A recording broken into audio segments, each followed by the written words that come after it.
बोलो जयकारा बोल मेरे श्री गुरु महाराज की जय। सौभाग्यशाली गुरुमुखो, एक बार भक्त नामदेव जी द्वारिका के दर्शन को जा रहे थे। चलते चलते थक गए। चित्त में वासना भूरी की यदि इस समय घोड़ी आती तो सवार होकर चलते, क्योंकि पैदल चलते चलते कांटों से पाँव छलनी हो गए थे। तब अंतर्यामी भगवान ने उनके चित्त की बात को लग कर उसी समय एक मुगल का रूप धारण किया और घोड़ी पर सवार होकर उस वन से प्रकट हो जाए। उस मुगल को दूर से आते देखकर भक्त नामदेव जी के मन में भूरी की ही कहीं यह मुगल मुझ पर कोई बेगाड़ न डाल दे। इतने में वह मुगल रूप भगवान निकट आ गए। मालिक की मौज निकट आते ही उनकी घोड़ी प्रसूता हो गई। तब उन्होंने नामदेव जी को डॉक्टर कहा, अरे इस बछेरी को कंधों पर उठा ले और शीघ्रता से मेरे साथ साथ चल। नामदेव जी ने मारे बहके बछेरे कंधों पर उठा ली और आगे आगे चल पड़े। चलते भी जाते और मन में सोचते भी जाते, भगवान मैंने तो चढ़ने के लिए घोड़ी मांगी थी, उठाने के लिए तो नहीं मांगी थी। परंतु उस मुगल को देखकर नामदेव जी के मन में कुछ संदेह सा हो गया। चलते हुए मुड़ मुड़ कर पीछे को देखते जाते। हृदय तो पहले से ही शुद्ध था और शुद्ध हृदय वाले भक्त से भगवान अपने आप को कब तक गुप्त रख सकते थे। हंसकर भक्त नामदेव जी ने पूछा, हे घोड़ी के सवार, आपका घर कहाँ है? तब मुगल रूप भगवान ने कहा, हम द्वारिका नगरी में रहते हैं। नामदेव जी बोले, द्वारिका नगरी में मुगल कहाँ? आप मुगल नहीं हैं, मैंने पहचान लिया, आप भगवान हैं। यह सुनकर भगवान मुस्कुराए।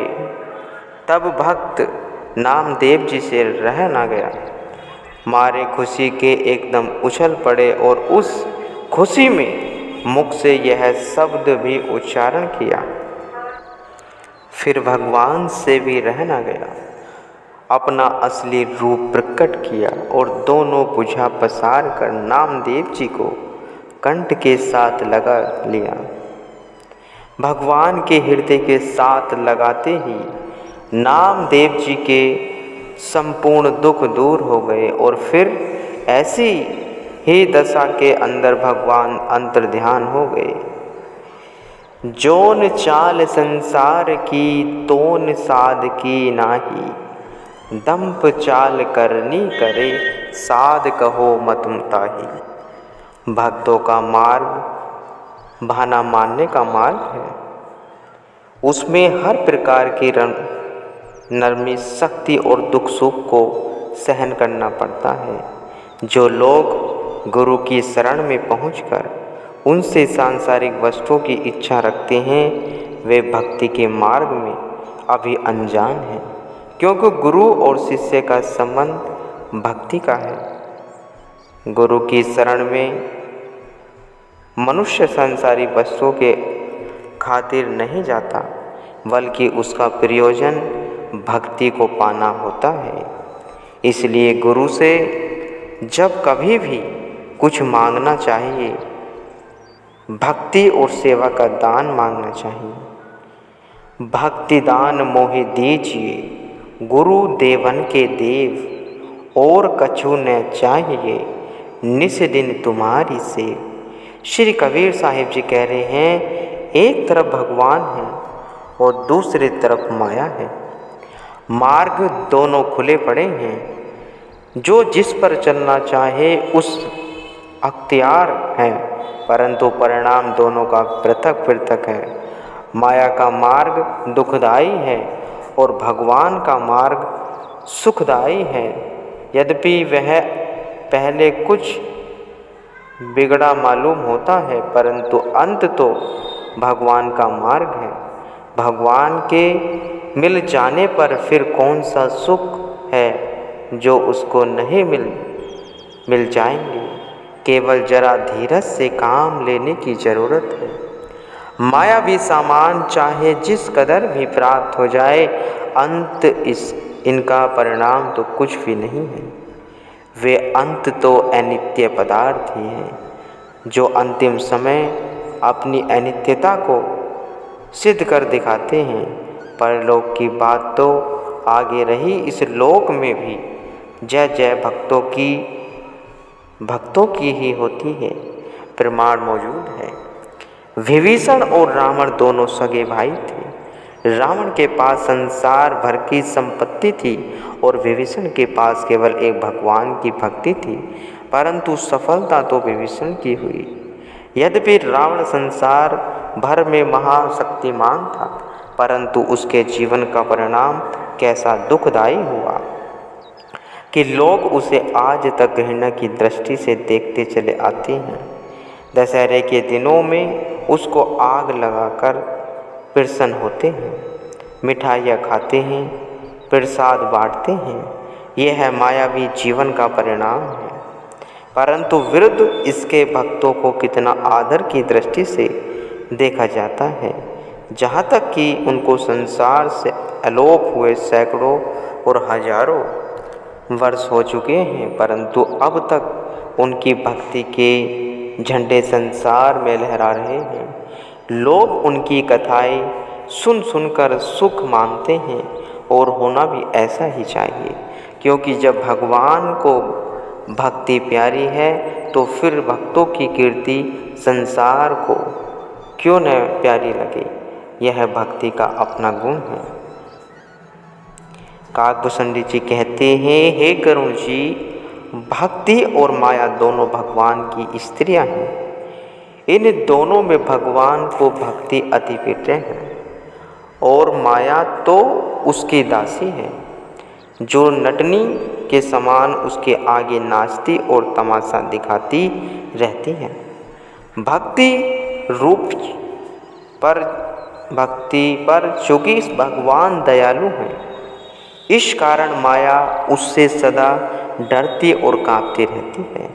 फिर कहते हैं, राम भक्ति निरूपम निरूपाथी, वश्य जासु उर सदा अवादी, तेहि विलोकी माया सकुचाई, करे न सके कछु निज प्रभुताई। हे गरुड़ जी, भगवान की भक्ति की अपार महिमा है। इसके मार्ग में माया की उपाधि नहीं है। यह बाधा रहित भक्ति जिसके हृदय में बस जाती है, उसको देखकर माया सकुचाती और अपनी चतुराई भूल जाती है। जिसको माया कहा जाता है वह वास्तव में है क्या? वह तो भक्ति की दासी है, और जिस माया के पीछे संसारी मारे फिरते हैं वह भक्तों के पीछे पीछे फिरती है। जिनको मालिक ने भक्ति का धन प्रदान किया है वे माया को समझते ही क्या है। माया उनको बड़ी भासती है। जिनके नेत्रों में दोष है, निरख परख वाले जीव इसको कुछ भी पद में नहीं देते। एक फकीर का वचन है, दुनिया बुजुर्ग वासद दर दवा ए गलत भी, अंधक वे चश्मे अवल विरयार्द है नुमादय। जिस प्रकार महंगी आँख वाले की छोटी वस्तु भी बहुत बड़ी दिखाई देती है, इसी प्रकार अज्ञान के नेत्रों से माया बड़ी मालूम होती है। एक और साहिब फरमाते हैं, हमा चीज़े वका फ़ानी मुश्करफ अंध बदरहास, चश्म बिना बका खात फना खाहत जारीला। मालिक की दरगाह से नित्य और अनित्य सब ये वस्तुएं प्राप्त हो जा सकती हैं, परंतु जिनको मालिक ने निरख परख वाली आँख दी है वे मालिक से मालिक को ही मांगते हैं, जो सदा अमर है, और अज्ञानी जीव नाशवान वस्तुओं के याचक बने रहते हैं। कौरव और पांडव दोनों भाई थे। अर्जुन भक्त था और दुर्योधन पक्का संसारी। महाभारत का युद्ध शुरू होने वाला है। ये दोनों भाई अपनी अपनी सहायता के लिए श्री कृष्ण महाराज जी के पास पहुँचते हैं। भगवान उस समय आराम कर रहे थे। अर्जुन चरणों की ओर बैठ गया और दुर्योधन शीश की तरफ हो बैठा। थोड़ी देर पीछे जब भगवान की आँख खुली तो उनकी दृष्टि पहले अर्जुन पर पड़ी। पूछा, अर्जुन कैसे आए हैं? अर्जुन ने हाथ जोड़कर विनती की, भगवान युद्ध में आपकी सहायता चाहता हूँ। इतने में दुर्योधन भी उठकर सामने आ गया और वही प्रार्थना उसने भी की। भगवान बोले, तुम दोनों भाई हो और दोनों को इस युद्ध में मेरी सहायता की आवश्यकता है। मैं दोनों को सहायता देने के लिए तैयार हूँ, क्योंकि तुम दोनों मेरे पास आए हो। और वह सहायता इस प्रकार हो सकती है कि एक तरफ तो मैं अकेला रहूँगा और दूसरी तरफ संपूर्ण लश्कर और युद्ध का सारा सामान होगा। तुम दोनों को जो पसंद हो चुन लो, परंतु पहले चुनाव अर्जुन का होगा, क्योंकि इसको हमने पहले देखा है। दुर्योधन की दृष्टि धन माल पर थी। इसे वह था कि कहीं अर्जुन यह न मांग ले। यदि युद्ध का सारा सामान अर्जुन के हाथ आ गया तो मैं अकेले कृष्ण को लेकर क्या करूँगा? परंतु अर्जुन की दृष्टि तो बहुत ऊंची थी। उसने हाथ बांधे और प्रार्थना की, कृपा निधान, मुझे तो केवल आप ही चाहिए। मुझे और किसी भी वस्तु की इच्छा नहीं है। जब आप मेरे हो जाएंगे तो मुझे किसी बात की कमी नहीं रहेगी। यह सुनकर दुर्योधन भी प्रसन्न हो गए। दोनों के मन की भावनाएं पूर्ण हुई और युद्ध शुरू हो गया। अर्जुन के सहायक भगवान हैं और दुर्योधन के सहायक कुल फौज और सारा सामान है, परंतु जीत फिर भी अर्जुन की ही होती है और होनी भी चाहिए, क्योंकि जिसकी तरफ आप भगवान हो फिर उसकी जीत क्यों न हो।